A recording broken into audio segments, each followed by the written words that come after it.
Thank you so much. Listen, all my friends seem to have WhatsApp group chats with the members of their immediate family. I don't understand this. Why are you still talking to your family?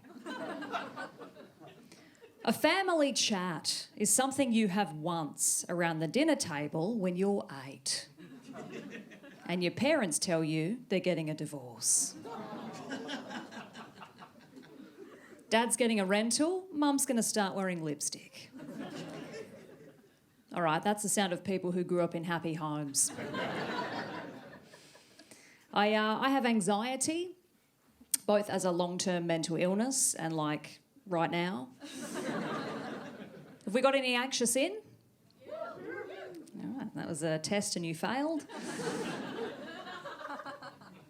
I started online therapy recently, and it is not the same as real life.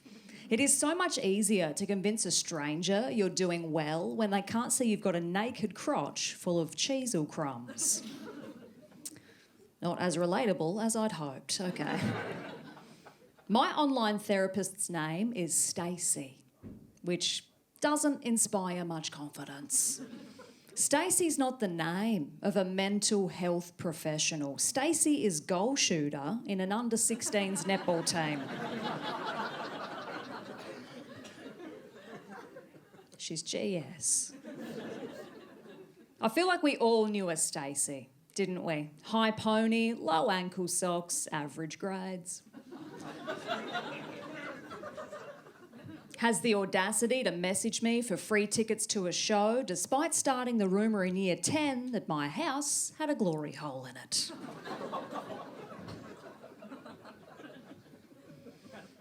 You guys seem nice, I can tell you this. I spent 21 months of the last 2 years in a COVID long-distance relationship, which is a polite way of telling you I was violently aroused by everything.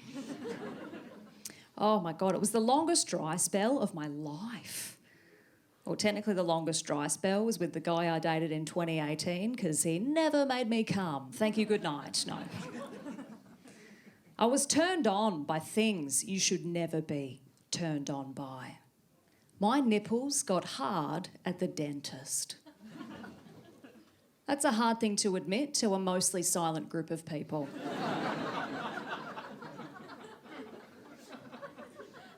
It's true, I lay back in the chair, he put his finger in my mouth and they just shot through the dribble bit.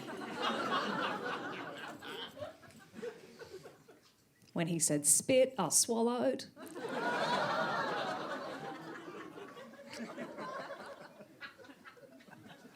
I'm genuinely worried I've developed a new kink. Like I'm not going to be able to come without first having my plaque scraped. Really, after everything I've said, it was plaque scrape that lost you, okay? I talked about this extreme horniness in therapy, right? And Stacey made the genuine suggestion to me that I hire an escort. She said it's not cheating if it's a private transaction.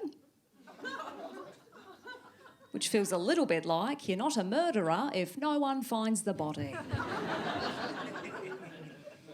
Stacey made the further unhelpful suggestion to me. She said, why don't you just masturbate?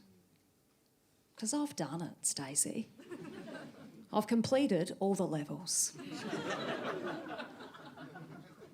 I actually prefer using my imagination over porn, but mainly because no one can ever see the browser history of your mind. Also, nothing ever comes up when you search porn for man treats woman with basic respect. 5 of my demographic in. Good, okay. I feel like one positive of having most of life's plans cancelled for a bit was that I didn't have to attend shit that I was dreading attending, okay? A baby shower is my idea of a highly fucked time. Their customs are weird, right? It's like The Handmaid's Tale if the uniform had to be purchased at Country Road.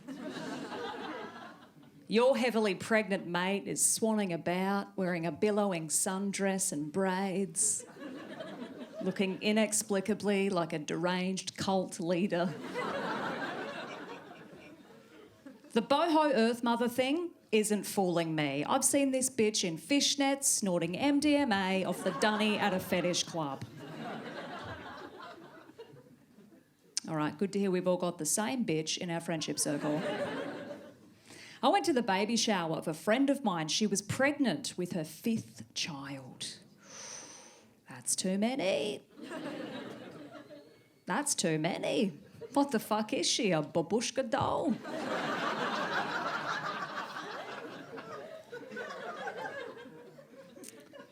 Look, I don't want kids, right? But I am at the age where my body is trying to trick me into thinking that I do. Every time I see a cute child in public, my womb makes the same noise as the Jumanji drums. But I would have a painfully average kid. There is no way I am birthing the next child genius. I once keyed my own car while I was trying to get away from a wasp.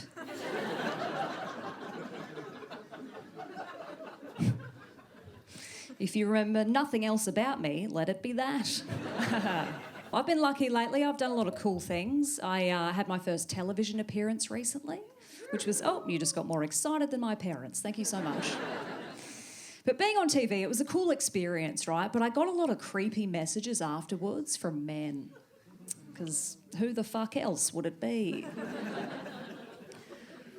These messages were gross. I had one guy asking me if he could purchase my used underwear. Now, I went onto his page. Naturally, his name was Brenton. With 2 posts, 11 followers, and a profile photo of a staffy in a high-vis vest.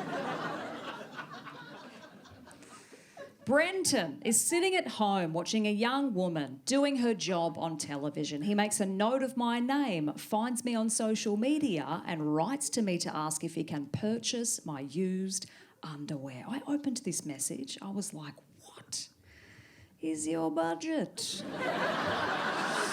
Girls got to ask, right? I'm Brodi Snook. Enjoy the rest of the show. Good night. Ladies and gentlemen, Brodi Snook. Her show is called Villain. Check it out.